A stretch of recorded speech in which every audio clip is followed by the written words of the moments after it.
కోట్లు కూడా పెడుతున్నటువంటి పనికి మాలిన సేవకులు చాలా మంది ఉన్నారు. ఎవరు? పనికి మాలిన సేవకులు చాలా మంది ఉన్నారు. మనల్ని తయారు చేసిన వాడు మన పనివాడు. మనల్ని తయారు చేసిన వాడు ఎవరు? మనకు పనివాడు. మనం ఎవరో తెలుసా మీకు? అర్థం ఫస్ట్ మాట నేను చెప్పింది, మనల్ని కన్నవాడు ఎవరైతే ఉంటాడో ఆయన మనకు బానిస, మన పనోడు. ఎక్కడైనా ప్రపంచంలో పనోడు కోసం యజమానుడు పనిచేస్తాడా? యజమానుడి కోసమే పనోడు పనిచేయాలి.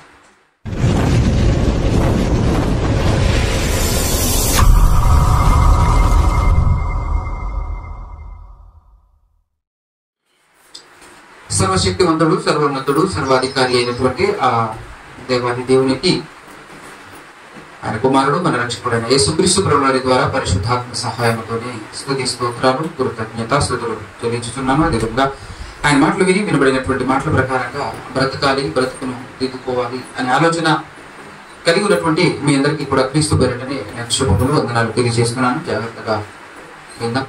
జనరల్ గా క్రైస్తవులముగా బ్రతుకుతున్నటువంటి మనం చాలా రోజుల నుంచి ఒక క్రైస్తవులముగా, విశ్వాసులముగా ఈ లోకంలో బ్రతుకుతున్నప్పటికీ ఎప్పుడైనా మీ జీవితంలో ఈరోజు నేను దేవుని ఆజ్ఞల ప్రకారంగా లేదంటే దేవుని ఇష్టానుసారంగా బ్రతికానా, లేదంటే ఒక పెళ్లి చేసేటప్పుడు కానివ్వండి, మీ ఇంట్లో ఏదో ఒక శుభకార్యం జరిగేటప్పుడు కానీ జరుగుతున్నటువంటి కార్యక్రమం దేవుని చిత్తానుసారముగానే జరుగుతుందా? దేవుడు ఇష్టపడినట్టుగానే నేను చేస్తున్నాను, ఎందుకంటే నేను దేవుణ్ణి నమ్ముకున్నాను అని చెప్పుకొని తిరుగుతున్నాను కాబట్టి, నేను ఒక క్రైస్తవుణ్ణి అని పలుకుతున్నాను కాబట్టి, అసలు ఈ విషయంలో దేవుడు ఎలా చేయమన్నాడు, ఏ విధంగా జరిగించమన్నాడు అని ఒక ఇల్లు కట్టేటప్పుడు కానీ, మీ జీవితంలో ఏ విషయంలోనైనా కానివ్వండి, పిల్లలు పుట్టేటప్పుడు కానివ్వండి, పెళ్ళిళ్ళు చేసేటప్పుడు కానివ్వండి, సాగులో కానివ్వండి, లేదా మీ అనుజన జీవితంలో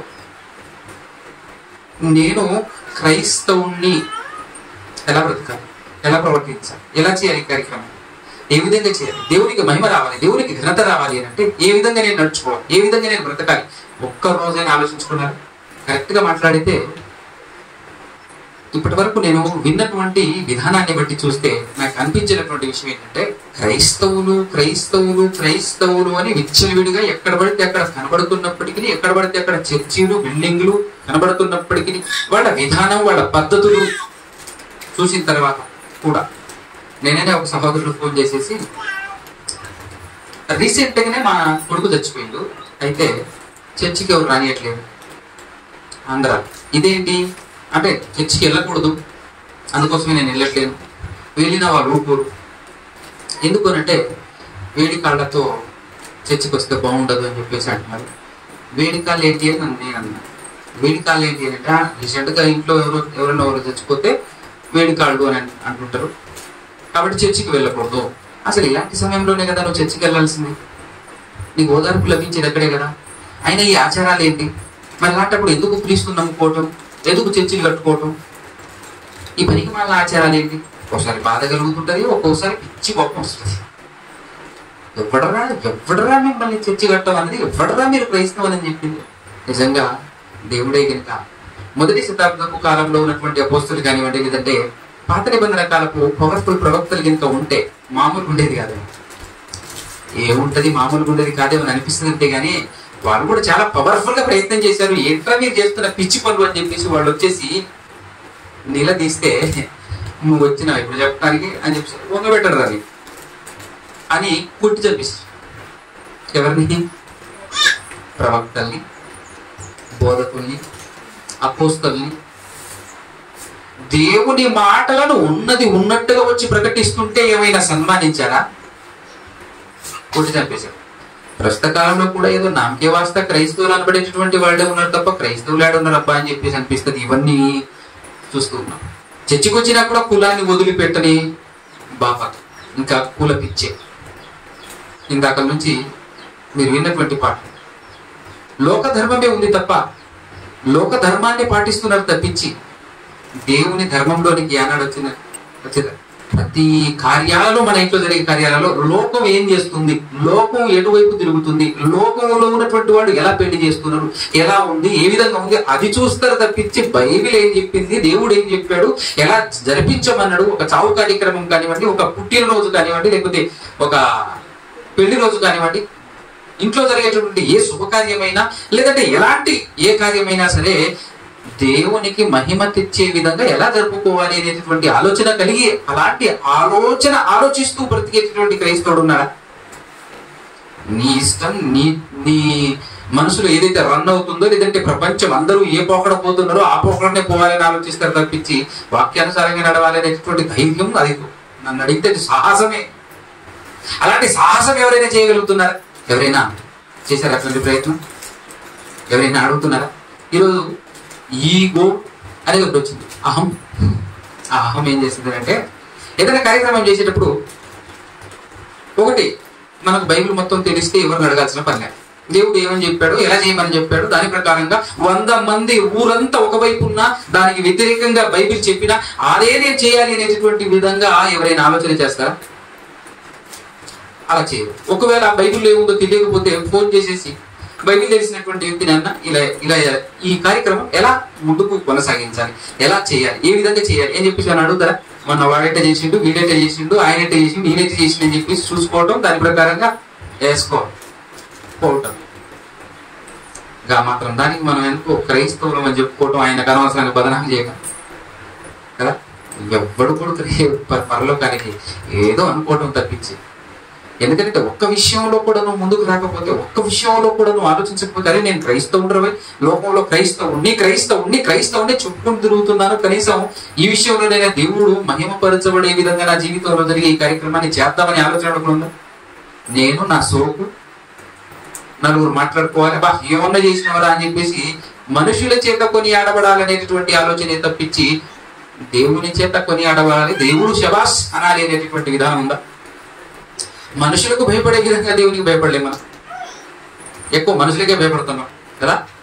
నేను మీ ముందు ఉంచాలి అని అనుకున్నటువంటి పాఠం ఏంటంటే, మీరు ఏ రోజైతే దేవుని గురించి ఆలోచిస్తారో మీ జీవితంలో జరిగే ఏ కార్యక్రమంలోనైనా సరే ఆ రోజు ప్రతిరోజు దేవుని గురించి ఆలోచించి నేను మార్చుకుని నా ఇష్టానుసారంగా నాకు నచ్చినట్టుగా చేయటం కాకుండా, అలా చేయకుండా దేవుని ఇష్టానుసారంగా నేను కార్యక్రమాలను జరిపించాలి, నా పనులను జరిపించాలి అనేటువంటి ఆలోచన మీకు ఏ రోజైతే కలుగుతుందో ఆ రోజు మీరు క్రైస్తవులు, ఆ రోజు మీకు దేవుని సహాయం అందుతుంది. మనం ఏమి చేయము కానీ దేవుడే మాకు ఏది చేయట్లేదు అని చెప్పేసి మరలా బదన, దాని వల్ల ఆయనకైతే ఒరిగేదేమి లేదు. ఇంకో మంచి మాట చెప్తాను, జాగ్రత్తనండి. క్రైస్తవ్యం అంటే మనందరికీ తెలుసు, లోకానికి అతీతమైనది, లోకానికి వేరుగా, ఆపోజిట్ అని చెప్పొచ్చు కదా.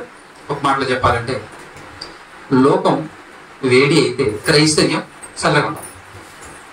ఒకవేళ లోకం చల్లదైతే క్రైస్తవ్యం అంటే ఆపోజిట్, లోకానికి క్రైస్తవ్యం ఆపోజిట్, రివర్స్. మీకు ఇది అర్థమైతే లోకంతో పాటు నడవాలనా, లోక మర్యాద చొప్పున బ్రతకాలనా, లేకపోతే దానికి అతీతంగా బ్రతకాలనా?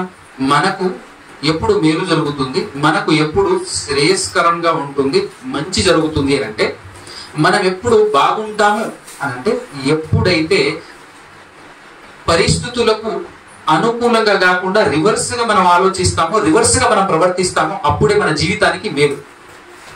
దానికి ఒక బెస్ట్ ఎగ్జాంపుల్ ఏంటి అంటే, చలికాలంలో ఎలా ఉంటది? బాగా చలిగా ఉంటది. అప్పుడు మనం ఏం కోరుకుంటామండి? కొంచెం వేడుకుంటే బాగుంటుంది అని చెప్పేసి మనం కోరుకుంటుంటాం కదా. అంటే వాతావరణానికి అనుకూలంగా కాకుండా దానికి వ్యతిరేకంగా నడవాలి, దానికి వ్యతిరేకంగా ఉండాలి అని కోరుకుంటున్నావా లేదా? అలా అయితేనే మంచిది, అవునా?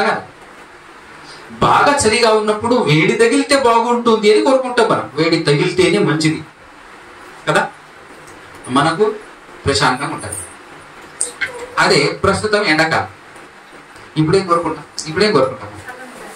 అబ్బా కొంచెం చల్లగా ఏడుంటే ఆడిపోయి కూర్చుంది, చల్లగా ఎక్కడుందో అడిగి వెళ్ళి కూర్చున్నా కాసేపు కదా.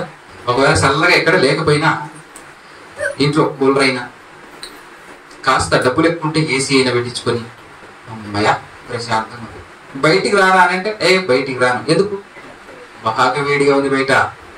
సో వేడిగా ఉండే ఎండాకాలంలోనేమో నీకు చలి కావాలని కోరుకుంటావు, చలిగా ఉండేటటువంటి చలికాలంలోనేమో నీవు ఏం కోరుకుంటావు? అయితేనే మంచిది అన్నప్పుడు మరి క్రైస్తవ్యంలోకి ఉన్న నువ్వు, క్రైస్తవ్యంలోకి వచ్చిన నీవు లోకానుసారంగా బ్రతుకుతా అని అనడం ఎంతవరకు సమంజసం చెప్పు? లోకంలో ఉంటున్నప్పుడు క్రైస్తవుడు ఎలా బ్రతకాలి అని అంటే లోకానికి రివర్స్ లో బ్రతకాలి. అప్పుడే నీకు మంచి, నీకు మేలు. ఎలాగైతే ఎండాకాలంలో ఎండకు వ్యతిరేకంగా చలి కావాలని కోరుకుంటావో, ఎలాగైతే చలికాలంలో చలికి వ్యతిరేకంగా ఎండ కావాలని కోరుకుంటావో, క్రైస్తవ్యంలో ఉన్నప్పుడు నువ్వు కూడా క్రైస్తవుడిగా ఈ లోకంలో బ్రతుకుతున్నప్పుడు నువ్వు కూడా ఈ లోకంతో పాటు కాకుండా లోకానికి అతీతంగా బ్రతకాలి అని కోరుకోవాలి. ఈ లోక ధర్మము చొప్పున కాకుండా దేవుని ధర్మానుసారంగా బ్రతకాలి. అవునా? అర్థమైందా మ్యాటర్? బ్రతకాలి అని చెప్తున్నాం మనం. బాగుంది, బ్రతకాలి, మీరు బ్రతకాలి, మనం బ్రతకాలి, అలా బ్రతకాలి, మనం లోకానికి అతీతంగా మనం బ్రతకాలి అని అంటున్నాం. కానీ బ్రతకగలుగుతున్నామా? ఇదేమైనా ఈ రోజు మనం ఓపెన్ అయిందా? ఈ రోజు తెలుసా ఈ విషయం? ఎప్పుడు తెలుసు? మరి ఎందుకు బ్రతకలేకపోతాం? ప్రతి ఆదివారం వచ్చేసి వాక్యం వింటున్నాం, అయినా ఎందుకు బ్రతకలేకపోతాం? మనం క్రైస్తవులం అని తెలుసు, అయినా ఎందుకు బ్రతకలేకపోతున్నాం? అలా దేవుణ్ణి మహిమపరుస్తూ క్రీస్తును అనుసరిస్తూ బ్రతకాల్సినటువంటి మనం ఎందుకు బ్రతకలేకపోతున్నాం? దానికి కారణం ఏమైనా తెలుసా మీకు? ఎప్పుడైనా ఆలోచిస్తే అసలు నేను ఎందుకు బ్రతకలేకపోతున్నాను? మొదటి శతాబ్దపు క్రైస్తవులు బ్రతికినట్టు, అపోస్తలులు బ్రతికినట్టు, పాత నిబంధన కాలంలో ఉన్నటువంటి భక్తులు బ్రతికినట్టు నేను ఎందుకు బ్రతకలేకపోతున్నాను? నువ్వు ఆలోచిస్తే తెలుస్తుంది లోకం. ఆలోచించకుండా ఈరోజు ఆదివారం చర్చికి వెళ్ళాలి, కొద్దిసేపు కూర్చోవాలి, వినాలి, మరలా వచ్చి ఎలా విధిగా మన పని మనం చేసుకుంటూ పోవాలి. దేవుడేం చెప్పాడు? ఈ రోజేం మాట్లాడాడు? ఆ మాటల ప్రకారంగా నా బతుకును, నా మనసును ఏమైనా మార్చుకునే అవసరం ఉందా? మార్చుకోవాలా వద్దా అనే ఆలోచనలు ఏమైనా చేస్తారా? ఇంటికి క్రైస్తవుడు అని అంటే, క్రైస్తవ్యం అని అంటే ఒక విప్లవం, ఎల్లప్పుడూ మార్పు కోరేది. విప్లవం అని అంటే మనసును మార్చుకొని లోకానికి అతీతంగా లోకంలోనే బ్రతకాల్సినటువంటి వారు చచ్చేంత వరకు. మరి బ్రతుకుతున్నామా? ఆలోచిస్తున్నామా? మనలో ఉన్నటువంటి లోపం గురించి మనకు తెలుసా? తెలియదు కదా. ఎందుకు బ్రతకలేకపోతున్నావు ఎప్పుడైనా ఆలోచించారా? ఎందుకు నేను మొదటి శతాబ్దపు క్రైస్తవుల్లా బ్రతకలేకపోతున్నాను అని చెప్పేసి మీలో ఎవరైనా ఎప్పుడైనా ఆలోచన చేసి ఉంటే ఒక్కసారి మీరు చెప్పండి, నాకు చేతులు చెప్పండి. నేను ఆలోచించాను, ఎందుకు బ్రతకలేకపోతున్నాను అని కనీసం ఆలోచించాను. ఆలోచిస్తే సమాధానం దొరికిందా లేదా పక్కన పెట్టండి. కనీసం ఆలోచించినటువంటి వాళ్ళు ఎవరైనా ఉన్నారా? ఎప్పుడైనా ఆలోచిస్తారా? నేనెందుకు పర్ఫెక్ట్ గా దేవుని కోసం బ్రతకలేకపోతున్నాను ఆలోచించారు ఎప్పుడైనా? ఎవ్వరు. ఇంకో 2-3 సార్లు అడిగితే అమ్మ గట్టిగా అడుగుతున్నాడు, అబ్బాయి లేవు కనీసం ఒక్కళ్ళైనా అని లేపేటట్టున్నారు. కానీ ఒరిజినల్గా అయితే ఇప్పటివరకు ఎవరు ఆలోచించలేదు కదా. తిండి కోసం ఆలోచిస్తారు, డబ్బుల కోసం ఆలోచిస్తారు కదా, ఇంటి కోసం ఆలోచిస్తారు, పిల్లల కోసం ఆలోచిస్తారు. ఈ మధ్య బైబిల్ చదువుతున్నప్పుడు నా పరిశోధనలో తేలిన ఒక విషయం చెప్పనా? నా పరిశోధనలో తేలిన విషయం ఏంటంటే, మనల్ని తయారు చేసిన వాడు మన పనివాడు. మనల్ని తయారు చేసిన వాడెవరు? మనకు పనివాడు. మనం ఎవరో తెలుసా మీకు? అర్థమైందా? ఫస్ట్ మాట నేను చెప్పింది, మనల్ని కన్నవాడు ఎవరైతే ఉంటాడో ఆయన మనకు బానిస, మన పనోడు అన్న.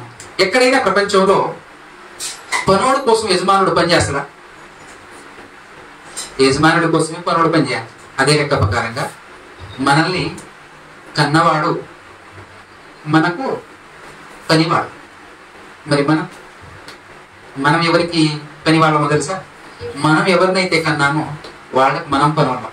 అంటే దీని ఫలితం ఏంటంటే, మనల్ని కన్నవాళ్ళ గురించి అస్సలు మనం పట్టించుకోము, మనం కన్నవాళ్ళ చుట్టూ తిరుగుతున్నాం. అర్థమైంది మ్యాటర్? మనల్ని కన్నవారి గురించి అస్సలు పట్టించుకోము, మనం ఎవరినైతే కన్నామో వాళ్ళ చుట్టూ తిరుగుతుంటాం. వాళ్ళని కన్న మనల్ని గురించి అస్సలు పట్టించుకోరు, వాళ్ళు ఎవరినైతే కంటారో వాళ్ళ చుట్టూ వాళ్ళు తిరుగుతుంటారు. సీక్వెన్స్ అర్థమైందా?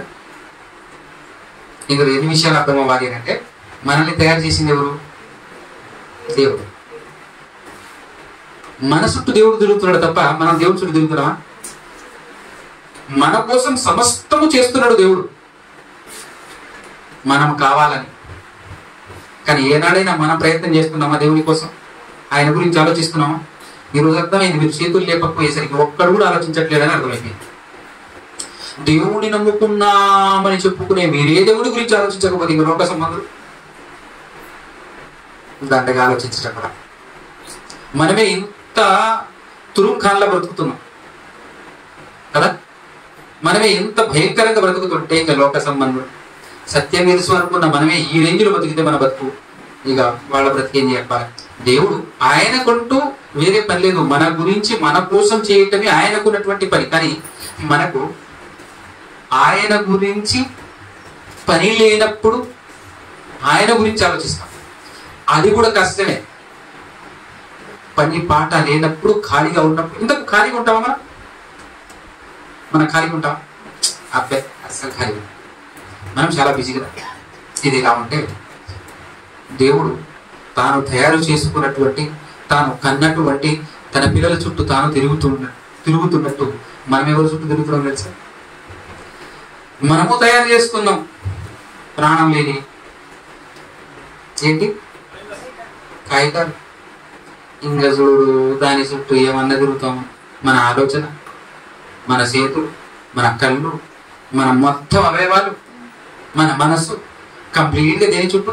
మనం తయారు చేసుకున్న మనీ చుట్టూ, మనం తయారు చేసుకున్న డబ్బు చుట్టూ మనం తిరుగుతూ ఉంటాం.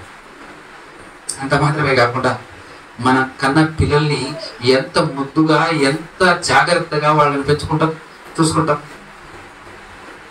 అప్పుడైనా మనకుండదు సోయి, అరే మా నాన్న కూడా ఇట్లనే చూసినాలి కదా, మా అమ్మ నాన్నలని ఇలానే పెంచినాలి కదా అనేటువంటి సోయి వస్తుందా? ఇందాక అన్న చెప్పినట్టు సోమరిపోతుల్లో నెంబర్ 1 మనం. దున్నపోతు కంటే మనమే పెద్ద పోతులు. అవునా? కింద పడనివ్వకుండా, కింద పెట్టకుండా బా నా పిల్లోడు, నా కూతురు, నా కొడుకు అని ఆరాటపడతాం. ఇలానే కదా మీ నాన్న మీ అమ్మ కూడా నీకోసం ఆరాటపడింది చిన్నప్పుడు. వాళ్ళని ఏం చేస్తాం? అనాథాశ్రమంలో ముసలి అయిన తర్వాత ఏం చేస్తాం? బాబా నువ్వు నీ చాలేస్తున్నావు, అవును ఒక ముద్ద పడేస్తే తిని వరకు అని తల్లిదండ్రులు విసర్జించేసి విడిచిపెట్టేసి మనంతన్నా మన పిల్లలు తిరుగుతాం. వాళ్ళు ఏమైనా తక్కువ తిన్నారా? వాళ్ళు ఏం చేస్తారు రేపటి దినాన్ని? అందుకోసమే అన్నాడు మహానుభావుడు దేవుడు, ఏమని? నువ్వు చేసిందే చెప్పండి, మాట ఏం చెప్పండి. నువ్వు చేసిందే నీ నెత్తి మీదకి వస్తుంది. నువ్వు ఏం విత్తుతావో అదే వస్తావు. నువ్వు చేసిందే నీ బతుకులో ఉంటుంది నాన్న, అంతకు మించి ఏం లేదు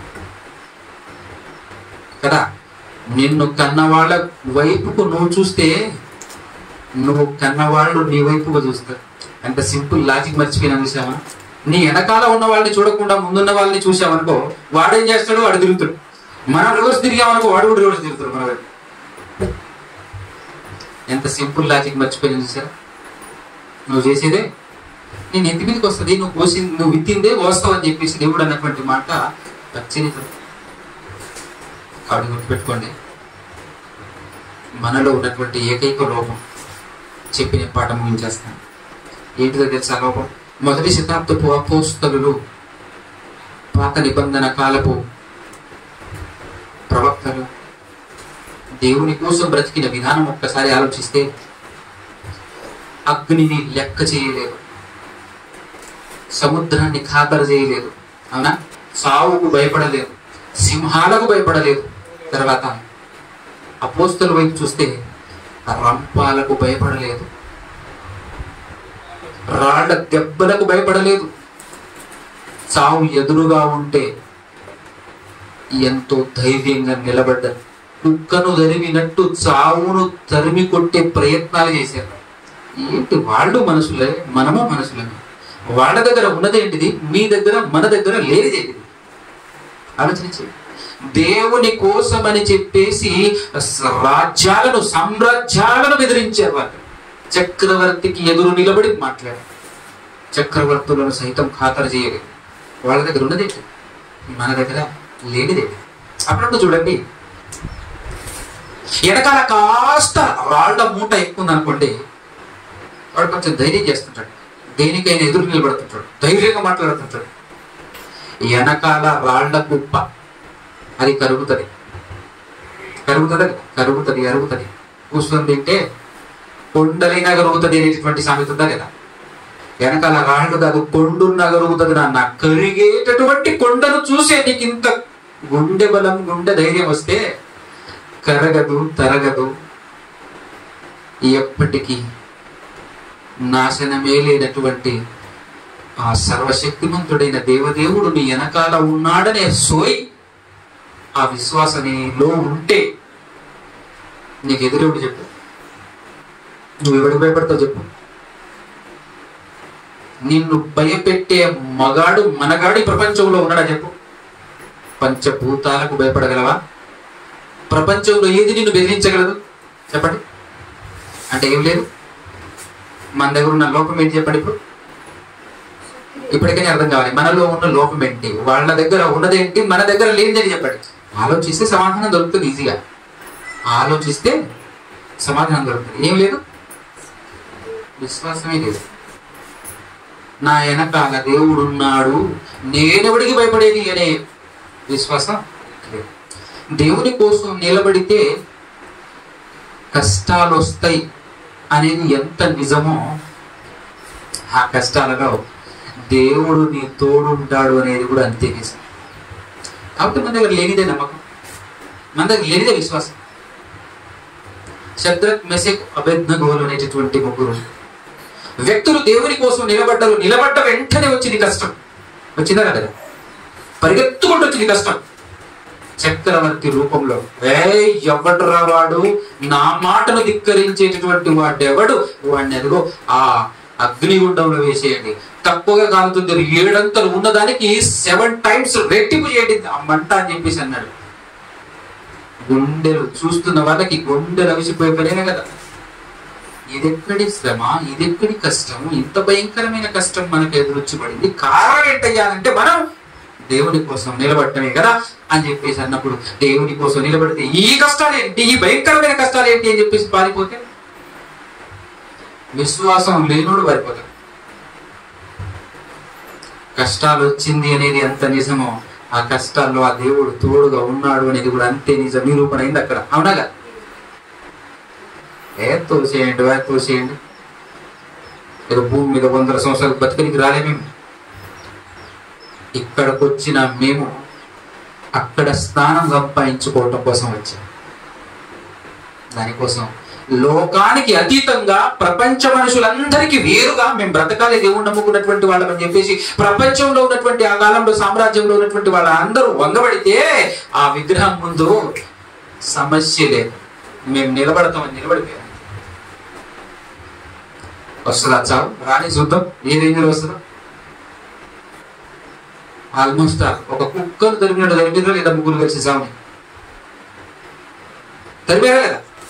వచ్చిన చక్రవర్తికి కూడా వితౌట్ రెస్పెక్ట్ మాట్లాడాడు. నబుకద్నెజరు, నీకు సమాధానం చెప్పాలి, సంవత్సరం కూడా లేదు మాకు, నువ్వు ఏం చేస్తావు చేసుకోవాలి, ఏం చేస్తావు అని నిలబడిపోయారు. పిచ్చి కోపంతో ఊరేగి ఏసేంద్ర లోపల అని చెప్పి ఆజ్ఞాపిస్తే వేసేస్తే లోపల ఎవరున్నారు? దేవుడు తన దూతను పంపి చక్కగా ఆ అగ్నిగుండంలో అగ్ని ఏమాత్రం తగలకుండా కాపాడుతూ తిరుగుతాడు. దేవుడు ఎలా కాపాడాడు? తన దూత ద్వారా కాపాడి కష్టాలలో దేవుని కోసం నిలబడితే కష్టాలు వస్తాయి 100%. అదెంత నిజమో ఆ కష్టాల్లో దేవుడు నీకు తోడుంటాడు, నిలబడి తప్పించండి, కష్టాల నుంచి తప్పిస్తాడు అనేది భ్రమ, అది తప్పు, నీ తప్పుడు విశ్వాసం అది. అలా కాదు నమ్మి నువ్వు చర్చికి దేవుడి దగ్గరికి రావాల్సింది, అలా నమ్మి కాదు రావాల్సింది. దేవుడిని నమ్మి బ్రతుకుతున్నాడు దానియేలు గారు. దేవుణ్ణి నమ్మి దేవునికి ప్రార్థన చేస్తూ బ్రతుకుతున్నందుకు వచ్చింది కష్టం. సింహాల బోనులో వెళ్లాల్సిన పరిస్థితి, వెళ్లకుండా ఆపటం కాదు, శ్రమలలోనే ఆ శ్రమల గుండానే నువ్వు బయటికి రావాలి. కానీ ఆ శ్రమలను నేనేమి చేయకుండా నేనుంటా అక్కడ, నా దూతను పంపి నేను కాపాడతా, అది దేవుని ఇష్టం. కానీ అక్కడ జరుగుతున్నటువంటి పరిణామాలు, అందులో దేవుడు చూసేది ఏంటంటే, ఎలాంటి పరిస్థితుల్లోనైనా నేను నిన్ను పాడవకుండా నాశనం అవ్వకుండా కాపాడుతా, కానీ అక్కడి వరకు వెళ్ళి నిలబడగలిగే విశ్వాసం నీ దగ్గర ఉందా? సింహాల బోను లోపలికి వెళ్ళి నిలబడగలిగే శక్తి, అలాంటి విశ్వాసం నీ దగ్గర ఉందా? అది దేవుడు చూసేది. దేవునికి కావాల్సింది అది. అగ్ని గుండములో వెళ్ళేంత వరకు నిలబడగలిగే శక్తి, అలాంటి విశ్వాసం నీ దగ్గర ఉందా? అది నాకు కావాలి. అది నాకు కావాలి. ఉంటావా పారిపోతావా? పారిపోతే నీలాంటోడు వేస్ట్, నీలాంటోడు నాకు వద్దే వద్దంటాడు. నిలబడతాను నాయన, నీకోసం చావైనా సరే నిలబడతా. నిలబడ్డావా? ఆ చావు నీ గుమ్మం దగ్గరికి రాకుండా కాపలా కాస్తున్నాయి. అంటే అసలు నీకు చావే లేకుండా ఇక్కడే పరిణామం ఉంచాడు, కానీ నీలో చూడాల్సింది చూసినప్పుడు ముచ్చటేస్తాడు ఆయన. నీలో ఆయనకు కావాల్సినటువంటి విశ్వాసం ఉన్నప్పుడు ఆయన ఆనందపడతాడు, సంతోషపడతాడు. నిన్ను చూసి నీకోసం ఏమైనా చేయొచ్చు అని అనుకుంటాడు, డిసైడ్ అవుతాడు. అంతే, నువ్వు నాకు కావాల్సిన వాడికి నాన్న, ఇంకొద్ది దినాలు నువ్వు ఉండాలి ఇప్పుడు లోకం, ఇంకొద్ది దినాలు నేను ఉంచాలంతే. నిన్ను బట్టి కొంతమంది అయినా మారాలి, కొంతమందికి అయినా నిన్ను బట్టి సిగ్గు వచ్చే విధంగా నేను నిలబెడతానని చెప్పేసి నిలబెడతాను. కానీ మనం ఏం చేస్తాం? కష్టాలు రాగానే కథం దయ్యం పెట్టినోళ్ళ పారిపోతుంటాం. రాని కష్టాలే కదా, రాని ఆ కష్టాలలో గుండా నిన్ను నడిపించలేని దేవుడేం కాదు కదా నువ్వు నమ్ముకుంది. ఆ కష్టాలు నిన్ను ఏమి చేయకుండా గట్టు దాటించగలడు నీ దేవుడు. ఆ విశ్వాసమే మన దగ్గర లేదు, అంతే. అందుకే వీరులు ఎవరయ్యారంటే విశ్వాసంతో ఉన్నటువంటి వారే వీరులు. వీరులు, ధీరులు, ప్రపంచాన్ని ఎదిరించగలిగే సత్తా, సబ్జెక్టు, లేదంటే సత్తా ఉన్నటువంటి దమ్మున్నటువంటి వాడు ఎవడంటే విశ్వాసం ఉన్నవాడే. గుండె బలం, కండ బలం, జనబలం, ధనబలం ఉన్నోడు దేనికి పనికిరాడు. ప్రపంచాన్ని ఎదిరించగలిగే శక్తి విశ్వాసం ఉన్న వాడికి మాత్రమే ఉంటుంది తప్ప ఎన్ని లక్షల వేల కోట్లు ఉన్నా ఆడు పనికిరాడు. ప్రపంచాన్ని సేవ్ చేయాలి అని అంటే ఒకే ఒక్కదానికి ఉంది, ఒకే ఒక్క దేనికనంటే విశ్వాసానికి ఉంది ఆ శక్తి. ఆ విశ్వాసం డబ్బులు ఇస్తే వచ్చేదేం కాదు. ఒక మాటలో చెప్పాలంటే పేదవాడి సొత్తది, అనగా పేదవాడి ఆస్తి విశ్వాసం. అందుకోసమే యేసు మాట్లాడు, బీదలైన మీరు ధన్యులు, పరలోక రాజ్యం మీదే. డబ్బున్నోడి విశ్వాసం అంతా డబ్బు మీద ఉంటుంది తప్పించి దేవుని మీద ఉంటుంది. ఎందుకంటే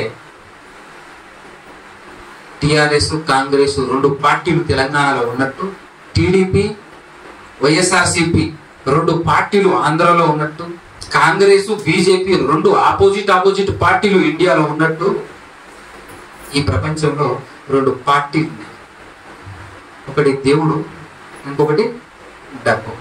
విడ్డూరం ఏంటంటే, భయంకరం ఏంటి అంటే, కాంగ్రెస్ లో ఉండి జై మోడీ అనటం ఎంత డేంజరో, బీజేపీలో ఉండి జై రాహుల్ గాంధీ అనటం ఎంత డేంజరో, క్రైస్తవ్యంలో ఉండి దేవునిలో ఉండి డబ్బు కావాలని కోరుకోవటం అంతే డేంజర్. దేవుని దగ్గరికి వచ్చేసి డబ్బు చుట్టూ తిరగటం, క్రైస్తవుడు అని చెప్పుకొని డబ్బు సంపాదించుకోవటం అంతే డేంజర్. ఇది అర్థం కాక, ఇది తెలియక కోట్లు కూడా పెడుతున్నటువంటి పనికి మాలిన సేవకులు చాలా మంది ఉన్నారు. ఎవరు? పనికి మాలిన సేవకులు చాలా మంది ఉన్నారు. కోట్లు వేసుకోవటం, కోట్లు సంపాదించుకోవటం. పిచ్చి ఏంటంటే ఇంకా వదలదు ఆ పిచ్చి, డబ్బు పిచ్చి. మీటింగ్ పెట్టడం, మీటింగ్ పెడితే లాభమే ఉండాలి, నష్టం ఉండకూడదు. వెనకాల ఉన్నటువంటి ఖజానాలో ప్రతి మీటింగ్ కి, ప్రతి ఆదివారానికి ఎంతో కొంత కూడవాలి తప్ప అందులో నుంచి రాకూడదు అనుకునేటువంటి పెద్ద పెద్ద సన్నాసులు ఉన్నటువంటి కాలం అనగా లోకంలో క్రైస్తవేతరులుగా ఉన్నటువంటి లోకంలో సన్నాసులు అనే వాళ్ళు ఉంటారు, తెలుసు కదా. గోసిగుడ్డ తప్ప మాకేం లేదని జరుగుతుంటారు పేరుకే, కానీ వెనకాల ఏంటంటే కోట్లు ఉంటాయి. ఆళ్లకు వీళ్ళకి తేడాలే, సేమ్ టు సేమ్. ఆళ్ళు సన్నాసులే, ఇల్లు సన్నాసులే. సన్యాసి అనే పేరుతో ఆయన తిరుగుతుంటాడు, పాస్టర్ అనే పేరుతో వీడు తిరుగుతుంటాడు. ఆడ వెనకాలనే కోట్లు ఉంటాయి, ఈయన వెనకాల కోట్లు ఉంటాయి. దేవుడు మాత్రం ఉంటాడు. దేవుడు ఉంటే కోట్లు రావు, కోట్లు ఉంటే దేవుడు రావు, అవునగా. కాబట్టి క్రైస్తవ్యాన్ని చూస్తే, ప్రస్తుత కాలంలో ఉన్నటువంటి క్రైస్తవ్యాన్ని చూస్తే నిజ క్రైస్తవ్యం బైబిల్లోనే ఉంది తప్పించి ప్రపంచంలో కనపడట్లేదు. కుల పిచ్చి, డబ్బు పిచ్చి, ఆచారాల పిచ్చి, ఈ పిచ్చి అంతా క్రైస్తవ్యంలోనే ఉంది.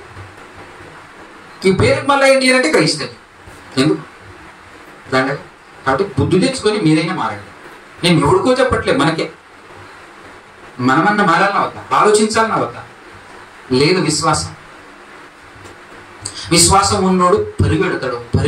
దేవుని కోసమే పరిగెడతాడు. దేవుడు కావాలని వెతుకుతాడు, దేవుని కోసం ఆరాటపడతాడు. దేవా నీవు నాతో ఉండాలి, నేను నీతో ఉండాలి, నీలో ఉండాలి అని దానికోసం ఆరాటపడతాడు, తపన పడతాడు తప్పించి వేరే దానికోసం కాదు. అది దేవుని కోసం ఒక క్రైస్తవుడు పడే పాటలు విధానం. అలా ఎవడున్నాడు? 24 గంటలు దేవుని గురించి ఆలోచిస్తున్నారు. ఏనాడైనా ఒక్కరోజైనా ఆలోచించారన్నా మీరు ఆలోచిస్తున్నారు? దేవుని గురించి ఆలోచించేటటువంటి మనసు ఉందా? ఇదొక కట్టుబాటు అయిపోయింది, ఇదొక ఆశ్చర్యం అయిపోయింది ఆదివారం చర్చికి రావటం. అంతే తప్పించి దేవుని గురించి ఆలోచిస్తున్నాం. దేవుని గురించి ఆలోచించే మనిషి అడుగు మన దగ్గర. మారుదామా వద్దా? దేవుని గురించి ఆలోచన చేద్దామా వద్దా? రేపటి నుంచి, ఈ రోజు నుంచి ఏం ఆలోచించారో నేను అడుగుతా. వచ్చే వారం కూడా వస్తా. కనీసం ప్రయత్నం కూడా చేయని అంతటి దౌర్భాగ్యమైన స్థితిలో మనం బతకటం కన్నా నెక్స్ట్ ఏంటి? బతికున్న సచ్చటమే. గది కూడా చేయకపోతే నేను బతికుండేందుకు? బతికున్నామని ఎందుకు పేరు? అవునా? మీరందరూ చేసి చూపించాలి. రైట్? Very good. కళ్ళ నుంచి కళ్ళు మూసుకొని చిన్న ప్రార్థన చేసుకోండి. పరిశుద్ధుడా, పరిశుద్ధుడా.